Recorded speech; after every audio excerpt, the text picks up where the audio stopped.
कायद्याचा धाक राहिलाय की नाही असा प्रश्न पडण्यासाठी प्रचंड भयंकर घटना काल पुणे शहरामध्ये घडली आहे।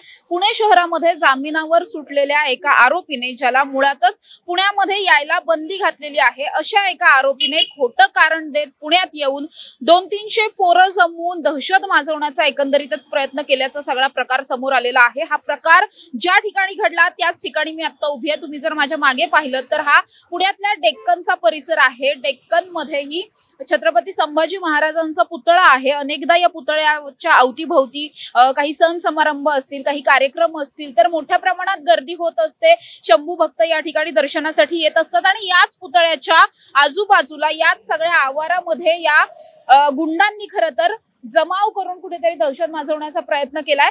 या आरोपीचं नाव आहे सूरज ठोंबरे। सूरज ठोंबरे हा पुण्यातल्या नाना पेठेत वास्तव्यास आहे आणि तो सराईत गुन्हेगार असून त्याच्यावर आतापर्यंत अनेक गुन्हे जे आहेत ते दाखल आहेत। सूरजवरती आतापर्यंत इतके सगळे गुन्हे दाखल असल्यामुळे समर्थ पोलीस ठाण्यातल्या एका गुन्ह्यामध्ये खरं तर त्याच्यावरती मकोका अंतर्गत कारवाई करण्यात आलेली होती। हा सूरज ज्यावेळी त्याच्यावर मकोका अंतर्गत कारवाई झाली आणि त्याच्यानंतर त्याचा जामीन सुद्धा झाला। जामीन झाल्याच्या नंतर त्याला पुण्यामध्ये यायला बंदी घालण्यात आलेली होती। पुण्यातून त्याला तडीपार केलेलं होतं। त्यामुळे पुण्यात कुठल्याही परिस्थितीत यायचं नाही अशी स्ट्रिक्ट वॉर्निंग असतानाही आपल्या वडिलांना काहीतरी आजारपण आहे आणि वडिलांच्या आजारपणासाठी आपण पुण्यात जातोय असं सांगून 3 दिवसांची मुदत घेऊन तो पुण्यामध्ये आल्याची माहिती समोर येते। पुण्यात आल्याच्या नंतर त्याचे वडील खरंच आजारी होते की नाही हे माहित नाही, मात्र याच सूरज ठोंबरेने, जो मुळातच कुख्यात गुन्हेगार आहे, त्याने जवळपास 200-300 मुलांचा गराडा सगळा जमवलेला होता आणि ही सगळी 200-300 मुलं त्याला खांद्यावरती उचलून घेऊन बराच अर्धा 1 किलोमीटरचा पट्टा चालत आलेली होती। आपण जर पाहिलं तर पुण्यातला हाच सगळा परिसर आहे ज्या ठिकाणी काल दुपारच्या सुमारास ही सगळी घटना घडली। त्यानंतर या सगळ्या घटनेचं व्हिडिओज वगैरे रीलच्या स्वरूपामध्ये बाहेर आले आणि त्यानंतर हा सगळा प्रकार समजला। आपण जर पाहिलं तर हा जर रस्ता आहे छत्रपती संभाजी महाराजांचा पुतळा, अगदी त्याच्या समोरासमोर जर आपण पाहिलं तर पुण्यातला लकडी पूल आहे। लकडी पुलाच्या खालून हे सगळे जण नदीपात्राच्या रस्त्याने वर आलेले पाहायला मिळाले। त्या संदर्भातले अनेक रील सुद्धा व्हायरल होतात। या रील्स मध्ये जी काही 2-3 लोकेशन्स दिसतात त्यानुसार लकडी पुलाचं एक लोकेशन आहे, त्यानंतर झेड ब्रिजच्या खाली हे सगळे तरुण जमलेले होते। तिथून त्यांना पाहण्यासाठी गर्दी झालेली होती। इतका मोठा क्राऊड येत असल्यामुळे सगळ्यांनाच आश्चर्य वाटत होतं की नेमकं असं काय झालंय। त्यामुळे ट्रॅफिक तर झालेलंच होतं, मात्र स्थानिकांची गर्दी सुद्धा झालेली होती पुणेकरांची की नेमकं काय सुरू आहे। आणि ज्यावेळी नेमकं काय सुरू आहे हे कळलं खरं तर तोपर्यंत प्रचंड उशीर झालेला होता, कारण हे सगळे जे टोळके आहेत, आपण त्यांना टोळकेच म्हणू शकतो, हे सगळे याच छत्रपती संभाजी महाराजांच्या पुतळ्याजवळ जमलेले होते। जमण्याचं कारण काय होतं तर हा जो कुख्यात गुन्हेगार असलेला गँगस्टर सूरज ठोंबरे, या सूरज ठोंबरेला पतित पावन संघटनेमध्ये प्रवेश करायचा होता आणि त्यासाठी हे सगळेजण या ठिकाणी जमलेले होते। याविषयी पोलिसांना कुठलीही माहिती नव्हती, क्राईम ब्रांचला माहित नव्हती, स्थानिक पोलिसांना याविषयीची माहिती नव्हती। मकोक्यातल्या गुन्ह्यातला एखादा आरोपी जामिनावरती बाहेर आहे, तो आरोपी इतका मोठा क्राऊड घेऊन या ठिकाणी येतो, पोलिसांना कुठल्याही पद्धतीची माहिती नसते। संपूर्ण दोन्ही बाजूचे रोड जे ते जाम झालेले होते, पाऊल ठेवायला जागा नव्हती, गाडी जायला जागा नव्हती, अशा पद्धतीने क्राऊड जमलेला होता। आणि असं सगळं असताना पोलिसांना याविषयीची कुठलीही माहिती नव्हती। विशेष म्हणजे ज्यावेळी पोलिसांना हे सगळं समजलं आणि मग स्थानिक पोलिसांनी या घटनास्थळावरती धाव घेतली, तोपर्यंत उशीर झालेला होता।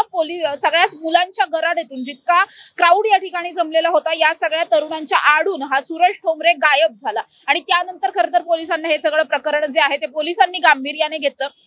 आता या प्रकरणामध्ये क्राईम ब्रांचची काही पथकं जी आहेत ती सूरज ठोंबरेचा शोध घेत आहेत। त्याचबरोबर हे सगळं कुणी ऑर्गनाइज केलेलं होतं, पतित पावन संघटनेशी त्याचा नेमका काय संबंध आहे, त्याला कुणी इन्व्हाइट केलं होतं का, की त्याने स्वतःहून हे सगळं अरेंज केलेलं होतं, या सगळ्याच विषयावरती तपास जो आहे तो सुरू आहे। या प्रकरणातले ज्यांनी रील काढून ST गँग वगैरे अशा नावाने रील्स काही व्हायरल केलेले आहेत, सूरज ठोंबरेच्या नावाने रील्स व्हायरल केलेत, या टोळीमधल्या सगळ्या तरुणांवरती सुद्धा कारवाई होणार आहे। कुठल्याही पद्धतीने गुन्हेगारांचं ग्लोरिफिकेशन आम्ही होऊ देणार नाही, अशा पद्धतीचे रील्स व्हायरल करणाऱ्यांवरती, उदात्तीकरण करणाऱ्यांवरती सुद्धा कारवाई करणार आहोत असं पोलीस आयुक्तांनी आजच सांगितलेलं आहे। त्यामुळे या प्रकरणामध्ये हा सूरज ठोंबरे पोलिसांच्या हाती कधी लागतो आणि त्याच्यावरती कोणती कारवाई होते हे पाहणं सुद्धा महत्त्वाचं असणार आहे। अर्थात या सगळ्याच प्रकरणावरती पुण्याचे पोलीस आयुक्त अमितेश कुमार नेमकं काय म्हणाले पाहूया।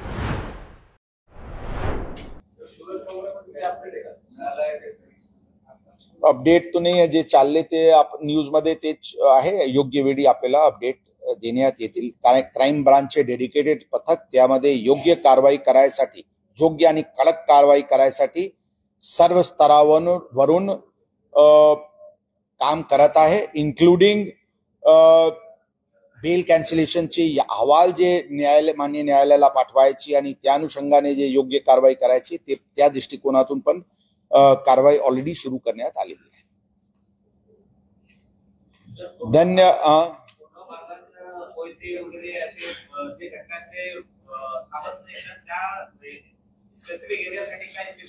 घटना थांबत नाही हे सांगणे योग्य नाही है.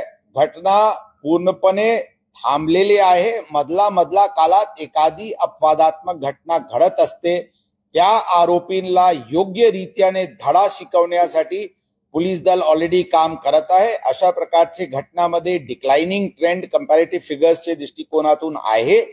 अपवादात्मक एखादी घटनाला पूर्ण कायदा सुव्यवस्था ढासळली असे चित्र उपस्थित करणे हे संयुक्तिक नाही आहे. ते ठोंबरेचे विषयात आपण काही म्हणत होते, त्यामध्ये कोणी आपत्तीजनक रील्स क्राईम किंवा क्रिमिनल्सची ग्लोरीफाय करण्याचे दृष्टिकोनातून टाकत असतील तर त्याचे विरुद्ध कडक कारवाई करण्यात येतील हे पूर्वी सूचना देण्यात आली होती. मागचे काळात हे पूर्णपणे थांबला होता आणि रील्सचे प्रकारमध्ये मोठ्या प्रमाणात कमी दिसून आली होती. आता परत या प्रकरणात एखादी काही असे रील समोर आलेली आहे ज्यांचे विरुद्ध अशा व्यक्तीला आयडेंटिफाय करून कडक कारवाई करण्यात येत आहे. सुरेश टोंबरे बाबत रील्स वगैरे नंतर सुरेश टोंबरे जामिनावर बाहेर आला, त्यानंतर आपल्या पोलिसांनी त्याला काही डिटेक्ट केलं होतं का? त्यावेळेस तो एवढे मोठे मुलं घेऊन त्या तिथं जमा होता, तर पोलिसांना स्थानिक पोलीस किंवा गुन्हे शाखेला हे पूर्वी माहिती नव्हतं का की तिथे येणार आहे किंवा काय? त्याबद्दल आम्ही ऑलरेडी सांगितले. याबद्दल डिटेल टीम्स लावण्यात आलेली आहे. ज्यावेळी त्यांना कोर्टाकडून परवानगी मिळाली होती शहराला 3 दिवसासाठी येण्यासाठी, ते कोणता बॅकग्राऊंडला मिळाली होती आणि त्यामध्ये पोलिसांची किंवा प्रॉसिक्युशनची भूमिका किंवा से न मागवताना कोर्टाने त्यांना परवानगी दिली होती, त्याबद्दल डिटेल तपशील कोर्टाकडून घेण्यात येत आहे आणि त्यांना योग्य बेल कॅन्सलेशनसाठी आणि त्या कंडिशन्स मध्ये जे व्हायलेशन केलेली आहे त्याबद्दल योग्य कलमांतर्गत कारवाई करण्यात येते. घ्या परदेशात भरारी, तेही सर्वसामान्यांना परवडणारी. 1 रुपया भरा आणि थायलंड मध्ये फिरा.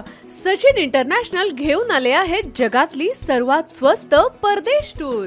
पूर्ण 5 दिवसांचं पॅकेज आता फक्त 32,999 रुपयांमध्ये. पॅकेज मध्ये विमान प्रवास, हॉटेल, ब्रेकफास्ट, ट्रान्सपोर्ट आणि प्रेक्षणीय स्थळे. सचिन इंटरनॅशनल 18 वर्षांपासून पर्यटन क्षेत्रातील एक विश्वसनीय नाव. सचिन इंटरनॅशनल सोबत मनसोक्त फिरा. संपर्क 7767989898.